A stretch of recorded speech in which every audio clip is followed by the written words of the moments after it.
Why can't AI do that and create more powerful conversations with the human connection? I'm going to let AI talk to my people, but really I'm supposed to be talking to my people. AI has created a very high expectation consumer. If we don't have an answer to the question, we just don't answer the question. Hallucination happens when you're giving too much freedom and not enough information. I was able to take like what normally I think people would think like a 2 to 3 hour thing and turn it into like a 10 to 20 minute thing. At the bottom of all of it, they're paid for as fast as they can respond with what the person wants to know. What's up, everybody? Grant Wise, welcome back to the Partner Profit Podcast. Pumped for my conversation today. I've got Riley Vanderkaay with Speculo, an amazing company in the real estate industry that's doing some cool things.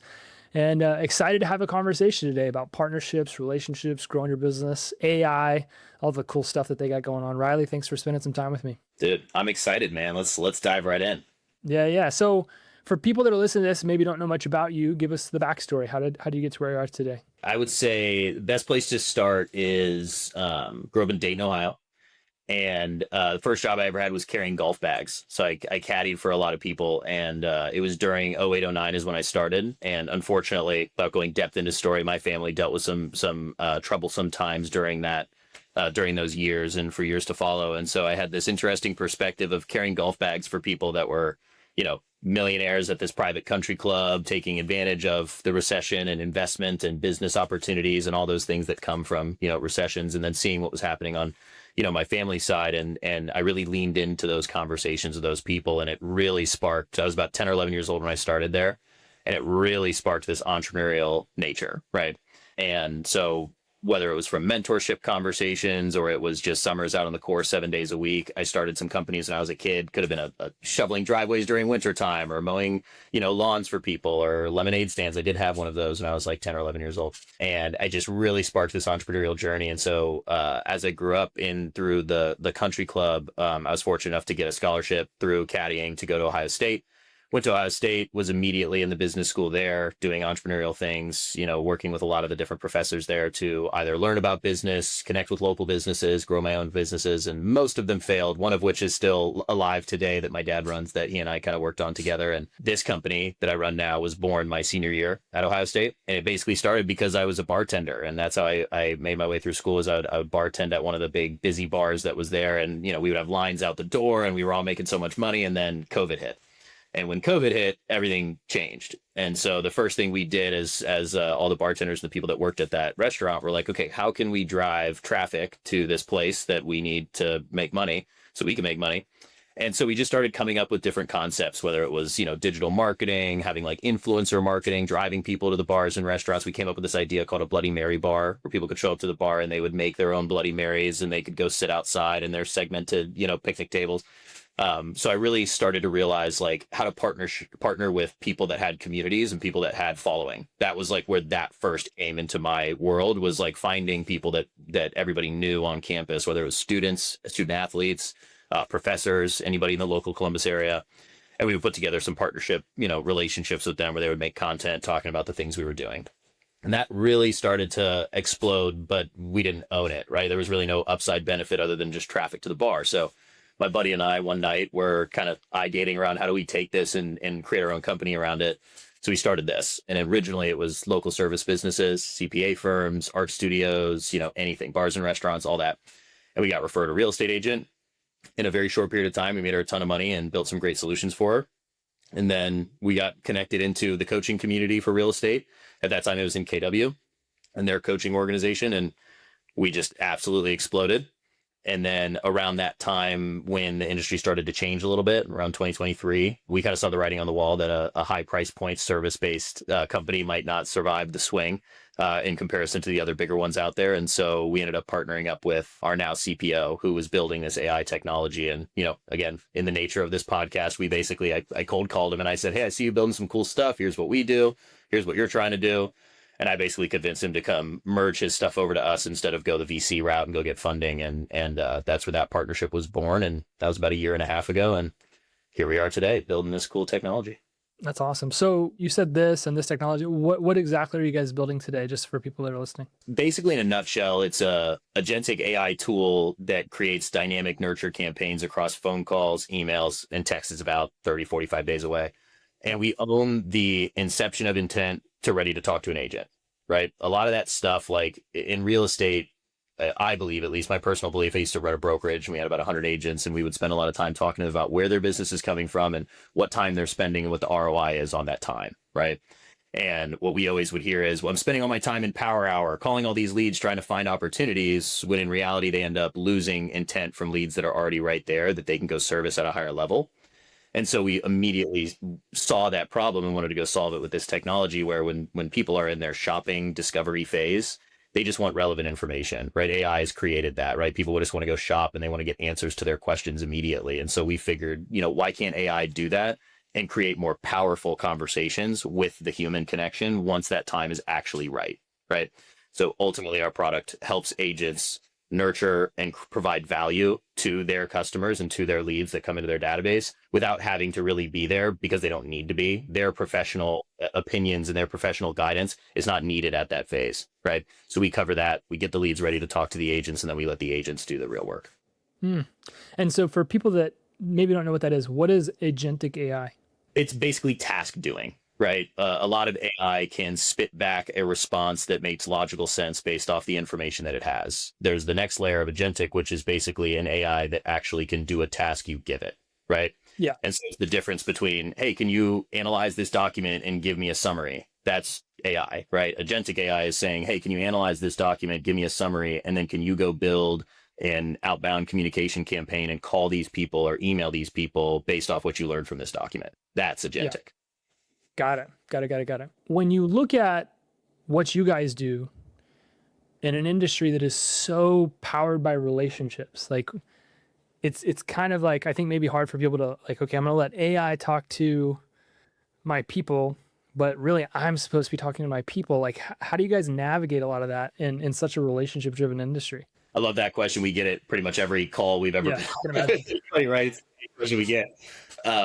The way we see it is that AI has created a very high expectation consumer, right? Some people will say spoiled, but I don't think that's a bad thing, right? Like AI has created high expectations. People expect relevant, personalized guidance and information instantly, right?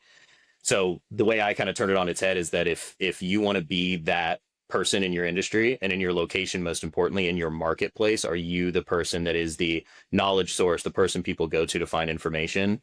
We see that to create more powerful relationships and conversations, you've got to give the consumer what they want when they want it, right? There's a different kind of part of the funnel now. The funnel is very flattened because of AI, which means that people can go from, hey, I'm 12 months out and I don't need to talk to an agent, to ready to go potentially write an offer, get pre-approved if they get the right answer to the right question at the right time.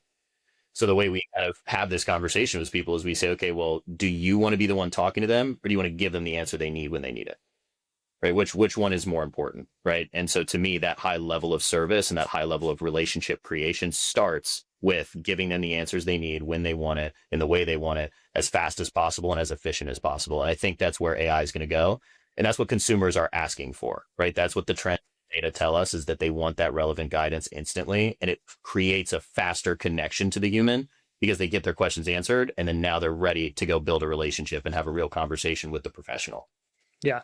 I think it's really powerful. I'd be apt to agree. I have another company where it's like basically it's like a white labeled AI service. And what it does is builds essentially AI coaching companies. So Ooh, you know, okay. go find a coach. Let's say it's a real estate coach as an example. Take their entire knowledge base and build it into their own LLM, and then basically build like that coach's version of ChatGPT just for their business. Yeah. I would imagine the way that you guys are doing it, there's a lot less room for AI to make mistakes, which it often does. It doesn't hallucinate, do those types of things. So that's what we see is like, well, if we don't have an answer to the question, we just don't answer the question, or we, come up with an answer that's appropriate for that specific person. Instead of being like, yes, 1+1 is 7, like, which AI, not obviously that's kind of a silly example, but Yeah. Yeah. it hallucinates all the time, just makes stuff up. And then you're like, oh, okay, cool. That makes a lot of sense. And it's like, well, that's not real. That's not an actual thing. Yeah. Do you guys see that with what you do, that the way that you go about doing it, that there's a lot less margin for error? People are actually getting just relevant information for specific questions they're asking. You guys don't have some of like the hallucinations and stuff. Hallucination happens when you're giving too much freedom and not enough information. Right. That's really what hallucination is. Like AI is going to try to give you the best answer. It has one objective, right? Its one objective is create the most logical answer based off the information it has. So inherently, it's going to hallucinate. If it doesn't have enough information to create a logical answer, it's going to come up with something, right? And sometimes it might be incorrect, right? What we do is basically say our product is not built to sell somebody. Our product is not built to convince somebody. Our product is built to house a ton of data, whether it's MLS data, homeowner data, first party, third party data, location data, which neighborhood is the most dog friendly in DC Metro, right? She's going to have all that knowledge and she's just an answering engine.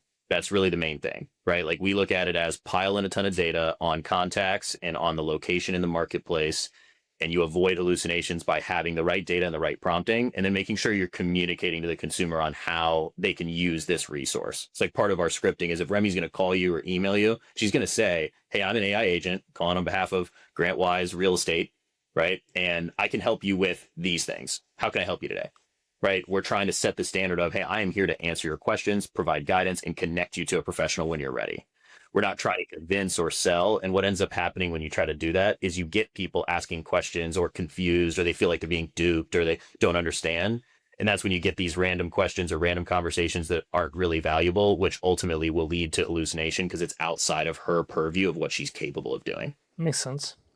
So what you're saying is that if I'm in business and I have a tool like yours, my ability to build a relationship with someone today isn't necessarily just me talking to them, but it's somewhat predicated on my ability to get them the information that they want as fast as they can so that they still look at me or my company as a resource. Yeah, 100%. Absolutely. Right. Like I look at some tools like, when we were at the Ashton Advance last week, right, we got to meet that gentleman from Fixer. And when I was talking to him about his tool, one of the things he mentioned to me is he was like, a lot of people, a lot of professionals, a lot of business professionals inherently at the bottom, at the end of the day, right, at the bottom of all of it, they're paid for as fast as they can respond with what the person wants to know. Right. And that's like one of Fixer's biggest value props. We kind of look at it the same way, but in the shopping phase, right? Like the real estate agent is so intelligent and so capable at helping somebody through one of the biggest transactions they'll ever make in their lives. Right. And that's really where they thrive and where they're really good. Right. But setting somebody up on a search or making sure you update the price point when they start looking at different homes because they've increased their budget. Yes, absolutely. Agents are great at that. ISAs are great at that, right? But why not have an AI that just doesn't let anything slip through the cracks and provides that high quality service to the consumer? Because that's what they're expecting at this point, right? That's what they want. That's what they're asking for from the professional. And we have seen through data, not just predictions, through data, it creates better and faster demand for human connection. When you get the answers you want to connect to the professional. The analogy I always use is, I just went and bought a pair of shoes. Normally I'll shop online, but these shoes were shoes that, I like to do like mountaineering and climbing and hiking, and they were kind of intentional for that use. And so I walked into the store and this guy comes up to me and is like, hey, how can I help you? What's your name? Blah, blah, blah. And I'm like, dude, I'm good. Right. Like I don't need anything. Right. I've done my online shopping. I know what I'm here to get. So I go up to the back wall. I find the shoe that I want. Immediately when I find it, now my head's on the swivel, demanding that guy's right here next to me because I want the size. I want to try it on. I want to make sure it fits, and then I want to leave. Right. And so again, that's what AI and online shopping and AI intelligence is doing for people is it's increasing the pace in which somebody gets what they need to then want to connect to the professional. So as soon as I try it on, now I'm asking that guy questions, right? Hey, does this fit right? Am I walking right? My toes up to here? Is this going to create blisters if I'm out on a hike for 10 hours, right? Asking the questions to the professional. I didn't need him when I walked in the store. I just wanted to go find what I was looking for. But now I want him when I actually have what I need, and I have questions that an AI can't answer for me. I'm going to ask you a bit of an abstract question. So your tool is helping me develop relationships faster by providing people with the information that they want. How do I take those relationships and turn them into revenue? By using the information that Remy was able to gather and then doing what the agent's best at doing, right? Consulting the person through the transaction, right? Like that's it. I think it's using that information and showing. And I love this question because whenever we see a failure rate or whenever, and this is even just our product, like let's just talk industry in general, right? And just sales in general or relationship building in general. Relationships at the end of the day are about providing value to each other, right? If I'm providing value to you and you're providing value to me, that's an awesome relationship, right? We're going to continue growing together. If that's not in business, that's just, personal. You give me good advice on arguments I have with my wife, right? Great. Okay, cool. We have a good, valuable relationship. If one side is providing value and the other's not, all of a sudden that relationship starts to kind of dissipate over time. right? There's a lot of taking and not a lot of giving going on from one side. Okay.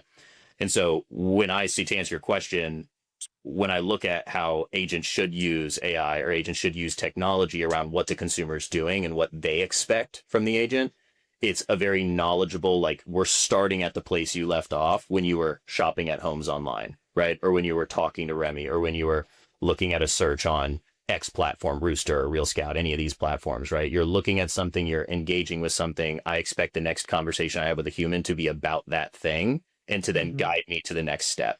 Right? One of our clients that's a coach, I love it. He talks, his name's Jordan Vreeland. He talks about this all the time where he says, what's the next play? Right? Like, what's the next step? I think information gathering from AI and other technology is going to allow that next play and that next step to be more trusted, more valuable, and more capable to actually provide the outcome the consumer wants.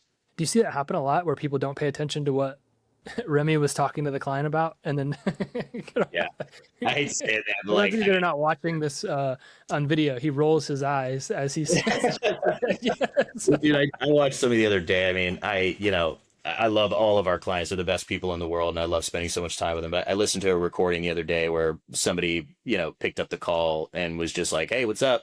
How can I help?" And it was like, man, you just got a whole text and a summary on the call. Like, you know everything about what this person's looking for. And again, regardless of our product, like if you're engaging with somebody and you have access to information about what they're looking for, and your engagement is, hey, tell me what you're looking for, you're just asking that person to repeat the cycle they already just went through. So yeah, I see it. I don't see it super often, but I see it often enough that I do think there is this cycle that we have to get through as professionals, especially in the B2C space. Like B2B is a little bit differently because we're all using this stuff, right? It operates a little differently. But from a B2C standpoint, like there's a lot of consumers are getting smarter, man. Like they're getting way smarter and they're understanding what they're engaging with and they're okay with it, right? But they have high expectations now. It feels like now everybody has something in their pocket that can fact check you with some level of competence. Like I see this a lot, like in insurance or Oh, car yeah. deals. I literally just had to change insurance companies because in the state of Arkansas, the company that I had was leaving the state. And I got 2 or 3 quotes like I usually do. And then I was like, I don't have time to sit through all this. And so I took my previous policy and I took the 2 to 3 new quotes and I said, okay, which one of these quotes is the closest to my previous policy? And then it just like, yeah, you should go with this one. I was like, perfect. Like, Yeah. thank you for doing all that work for me. Questions I should ask that I'm not thinking about Yeah, that yeah, might, yeah, 100%. right? Yeah. And that's exactly what happened. I got on the phone with the agent. I was like, well, I was curious about this, this, and this. And then they answered and I was like, send me the paperwork. Like, I'm Yeah. good to go. I There you was go. able to take like what normally I think people would think like a 2 to 3 hour thing and turn it into like a 10 to 20 minute thing. And 100%. I see it a lot. I see it in automotive. I see it with insurance. I see it all over the place. People are using AI to fact check other people and then coming back with like, oh, I didn't think about this. I should ask this question. Or I didn't think about that. I should ask this question. That's Yeah, it's like fascinating. AI doesn't let you hide anymore. Like Yeah. you can't hide. You can't give an answer that's not pointed or Right. direct or valuable, right? Because Yeah. AI will. And it's not like Google. Like if it was Google, I would go back like, is this a good insurance quote? And it would give me a bunch of research to do on my own. Whereas ChatGPT or whatever AI tool you guys use, it's just saying, well, here's the answer. Like it's such a different search experience. I find it so fascinating. Well, and that's like that. I love that, and I think that's really we're trying to just create that for the team themselves, Yeah. right? Like giving them the power to have a resource like that for their consumers. I think is really the main objective, and Mm-hmm. it's. I just think it's important, man. Like even if it's not us doing the work, we have competitors in the space, right? But we are just as supportive of those competitors as we are about our clients using our product, and it's because again, like the consumer is to what you're saying, you can't hide anymore. They're too damn smart. Like they know too much information. They know the resources they can go look for. And so I think we're starting to get to a place where this, exodus of agents out of the business or exodus of insurance agents out of the business or just companies in general not going the long haul. It's because they're not realizing that like you've got to put the facts and the information at the forefront in the hands of your buyers, right? Of your product or service, and that's going to allow you to build stronger and better relationships because they're going to find out regardless. They're going to know regardless, and if they don't learn it from you, they're going to learn it from somebody else. I get your specific use case. Talking about real estate, real estate agent gets a lead, deploys your tool, it warms them up so somebody's ready to have a conversation. But like just taking a step back and thinking about it a little higher level, how do you think that we should think about developing relationships with people in the age of artificial intelligence? It's a great question. How do we think that we should create better relationships with people in the age of artificial intelligence? Well, even before we started this, you and I were talking about community, right? I think that's huge. I don't want to take your idea, right? But I think it's building better community and connecting people more together for sure. Um, and I really think, I mean, I hate to repeat it, right? I really think it's just building a better relationship is going to land on providing as much value as possible. And it's funny because you know, Gary Vee says this all the time. His content, if you scroll through his content in the last 4 or 5 years, it's the same thing. Like he's just saying the same thing over and over again. And I think when it comes to relationship building, it's the same thing. Everybody who gets it will say you just need to provide value to each other, right? As long as there is as a reciprocation of value. It takes me back to when I used to carry golf bags. One of the guys that was my mentor, that was one of the main things he said. He was like, literally everything in the world is a transaction of value. That value can be anything. It doesn't matter what, when I was carrying his golf bag, it was $15 at the end of 18 holes, right? But to me, that value wasn't the $15. It was spending 4.5, 5 hours captivating this person that had to walk next to me and answer all my questions, right? So I think building better relationships is going to sit on the shoulders of how much value that you give. And most importantly, how you reciprocate value to that person in the relationship that you're in, because you might want to give that person money or you might want to give that person resources. But if they don't want that, if that's not the value that they need from you, it's not going to stick, right? So I think it's relevant value. That's what I would say in a nutshell to kind of consolidate it, like relevant value in perpetuity between two people, three people, four people, whatever it is. That's really the main way I would see building relationships in the future, regardless of AI. AI is not going to change that, I don't think, right? I think it'll make it easier and faster, but us as human beings have to be in that transaction of value together, and AI is not going to take that away. Fascinating. All right, man, I want to respect your time. So I just got one last question, and that is, how can we as listeners of the Partner Profit Podcast partner with you? What can we do to support you and help you grow? I would say a couple things. Number one, start bringing in more AI to your organization, right? It doesn't have to be ours, right? I think just like more people understanding and learning about AI makes, our product better and easier for them to use, but it also brings out the best in the industry partners, other people that are here in this industry, right? We have a lot of founders of other tech companies that we have great relationships with that are doing amazing things with AI, and we're really building our product to integrate across channels, right? So I think just putting AI in your business will inherently probably bring us together at some point in the future. But then number two, like if people want to go check us out or they want to learn about what our product's capable of, they can just go to our website and put your phone number in and she'll call you and you can have a conversation. And then, most importantly, just reach out. If you see us at events, come have a conversation. We'd love to walk around and engage with clients and meet new people at these events. So it's all about just connection. I really think at the end of the day, I just want to talk to more people about their business and how they can integrate the future into it. So find me wherever I am at events and reach out on our website and all that fun stuff. Love it. I appreciate you being on here, man. This was definitely an interesting conversation, and excited to see what you guys continue to do and develop into, and appreciative that got to spend some time with you. Yeah, man. Thank you. Hopefully this was valuable for the listeners. Absolutely. Absolutely. I think it was. Appreciate you. And if you guys are listening, I appreciate you for continuing to listen to the Partner Profit Podcast. This has been a fascinating conversation about AI and relationships, and I'm excited to see what you all go do with it. I'll see you on the next episode. Peace.